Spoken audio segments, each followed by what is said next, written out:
Hey, what is up, everybody? It is Matt with the Hardcover Comic, and this is the year of the custom binds. And we haven't really done many custom bound videos over the last couple months because the summertime is very busy for the binderies. So therefore, they focus on a lot of like school textbooks and things like that, and a lot of custom binds don't really get done until September. So once September hits, I'm going to be sending in a lot of different stuff to get bound.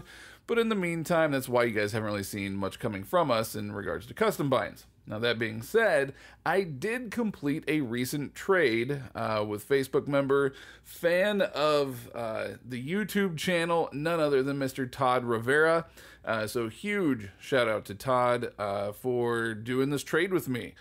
We traded a Swamp Thing omnibus for something I'm actually very, very excited about to add into my Fantastic Four collection. And that is none other than The Thing, Volumes 1 and 2. Now, these are The Thing that ran for issues for 1 through 36 from July of 1983 through June of 1986. Initially written by Mr. John Byrne, with art by Ron Wilson, inks by Joe Sinnott. And then after Byrne left the book, Mike Carlin was the next main writer on the title until it ended.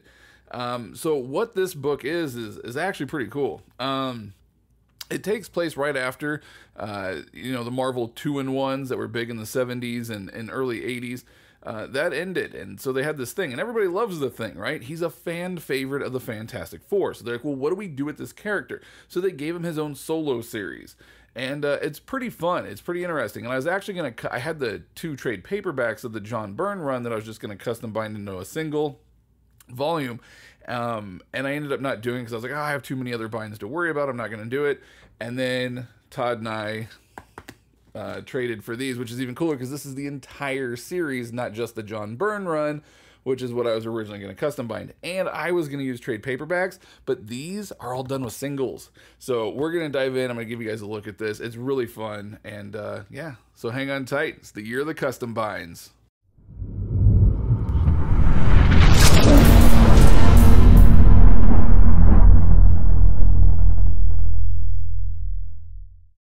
All right, so this is volume 1 of Marvel Comics The Thing.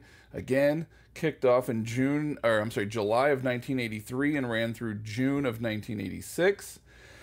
He had this bound in the orange buckram here, which I believe these were bound by Herring and Robinson, judging by kind of the looks of them, and that's their style, which I love Herring and Robinson.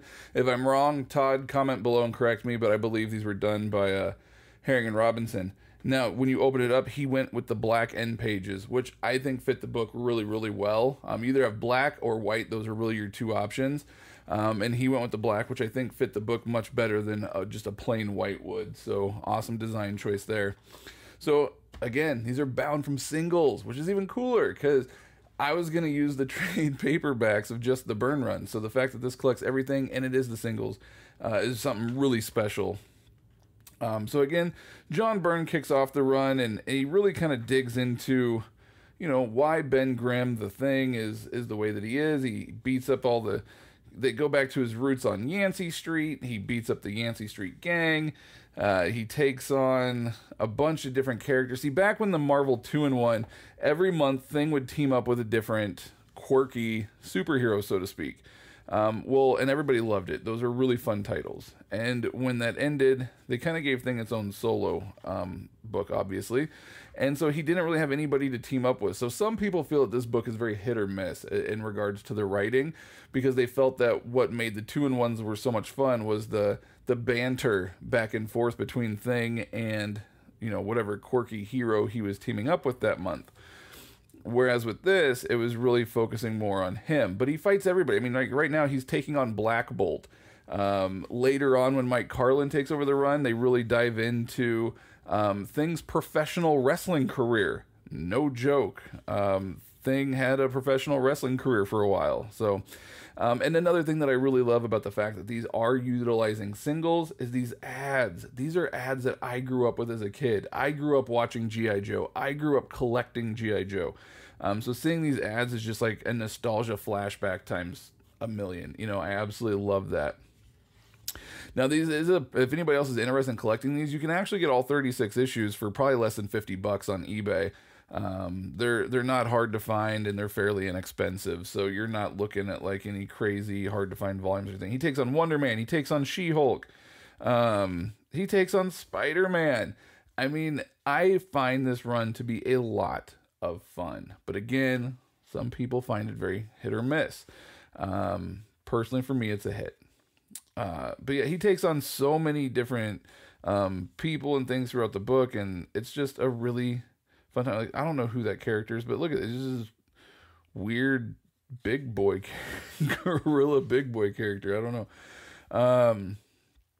But I'm very excited to dive back into this. It's been a very, very long time since I've really read these. And honestly, I don't think I've ever read all of it before either. I think I've only read like the John Byrne stuff, maybe a couple Mike Carlin things over the years. But so yeah, I'm really excited to dive into these. So again, thank you, Todd.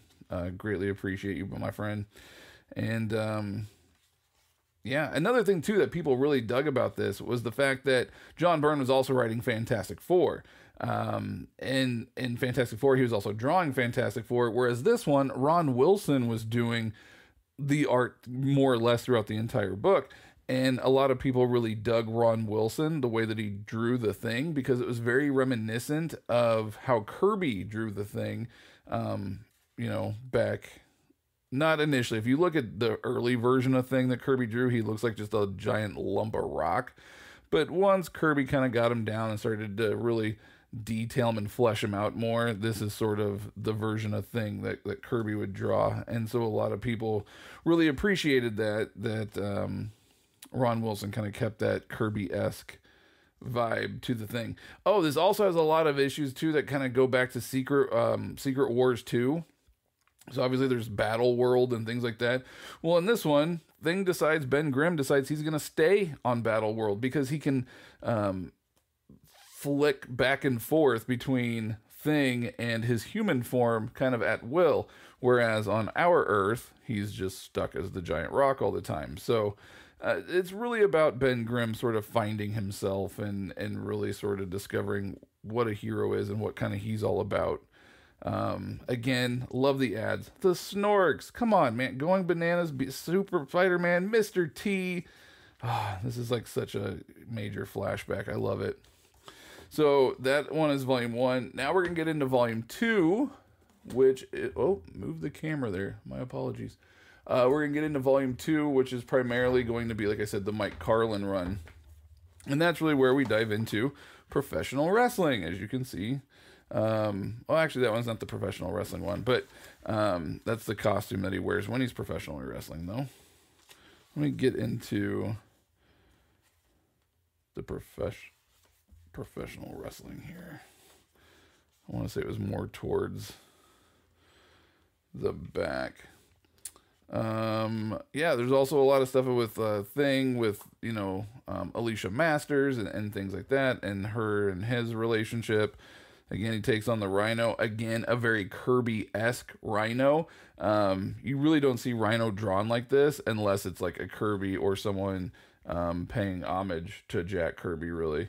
So again, that's why a lot of people really appreciated Ron Wilson's art, because John Byrne would not have drawn it that way, as you guys can tell just by looking at his Fantastic Four run, which again, fantastic run, pun intended. But yeah, is this the one where he's wrestling? No, that's the one where he's like Evel Knievel. Okay, so here he is in the wrestling ring. As you can see, he's taking on. So he does, and this doesn't just last for one issue. This actually lasts for multiple issues. Like, he had a legit professional wrestling career there for a while. This was actually a thing that Thing did. So again, it's not like a one-issue thing. Hulk Hogan's Rockin' Wrestling. You guys, this is like a time capsule of love. If you guys are like my age, I'm 39. If you guys are my age or you know, grew up around that same era and watched the same cartoons, yeah, you guys know the nostalgia feel. You guys are looking at this and just freaking out just as much. The Thing, Devil Dinosaur. I mean, like I said, he really kind of takes on everybody. See, again, we're like 6 issues in and he's still in the wrestling ring. Like, he had a legit wrestling career. So yeah, But this is the custom bind, something I'm very excited to own, very privileged to own. Todd, it went to good hands, my friend. It's gonna go sit with my Fantastic Four collection, which once Volume 4 comes out, I just need, after that, I'll just need the Fraction Run and the Hickman reprints, and then I'll have all the Fantastic Four Omnis and things that are currently out that you can get, including the giant Behold Galactus, and yeah. But so there you guys go. The Thing custom bind. It's the year of the custom binds. Once September hits, we'll be sending in a bunch more because the binders will be ready and willing, and they're just excited to accept all of our stuff. So if you guys have any questions, please leave them down below. We'll be more than happy to answer them. If you have any questions about custom binds or things like that, we do have tons of videos on custom binds, so go check out our library. And until next time, the power is yours.